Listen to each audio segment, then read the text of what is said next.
Israel इस वक्त कई मोर्चों पर सिक्योरिटी बहरान से घिरा है, लेकिन सवाल यह है कि इजराइल के लिए सबसे बड़ा खतरा कौन है। रिपोर्ट दिखाते हैं।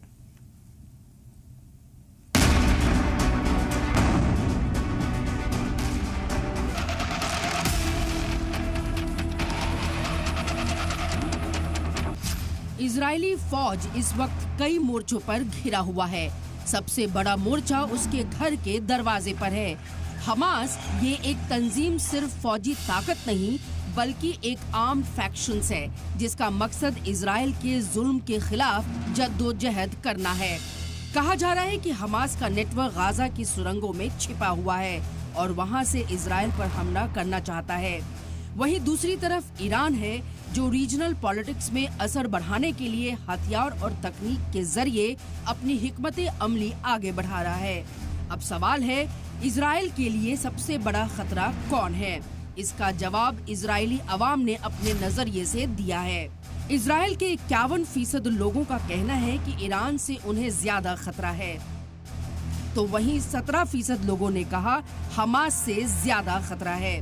बाकी लोगों ने कहा हिजबुल्लाह साइबर अटैक एक खतरा है। अदादोशुमार से साफ है कि हमास इजराइल के करीब है, लेकिन ज्यादातर इजरायली शहरियों को ईरान से लॉन्ग टर्म और बड़ा खतरा महसूस होता है।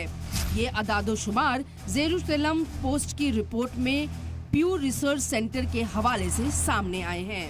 ईरान हमास, हिजबुल्लाह और हौसी जैसी तंजीमों की हिमायत देकर मगरिबी एशिया में अपनी स्ट्रेटेजिक पकड़ बनाता है।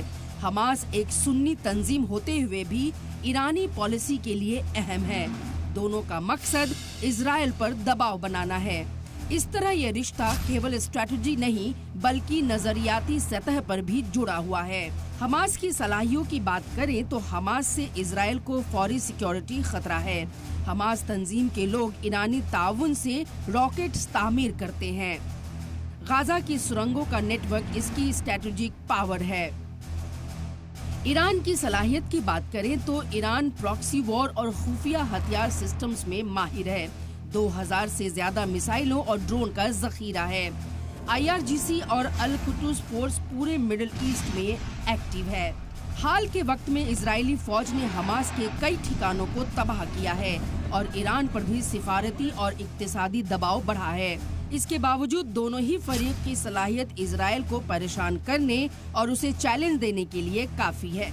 इजरायली शहरियों के लिए हमास एक बराह रास्त सिक्योरिटी खतरा है, वहीं ईरान इलाकाई और आलमी सतह पर अपनी कंसेप्चुअल इफेक्टिवनेस के जरिए इंस्टेबिलिटी बना रहा है। दोनों के काम का तरीका अलग है, पर दोनों ही इजराइल की सिक्योरिटी के लिए लॉन्ग टर्म चैलेंज है। ब्यूरो रिपोर्ट, सलाम टीवी।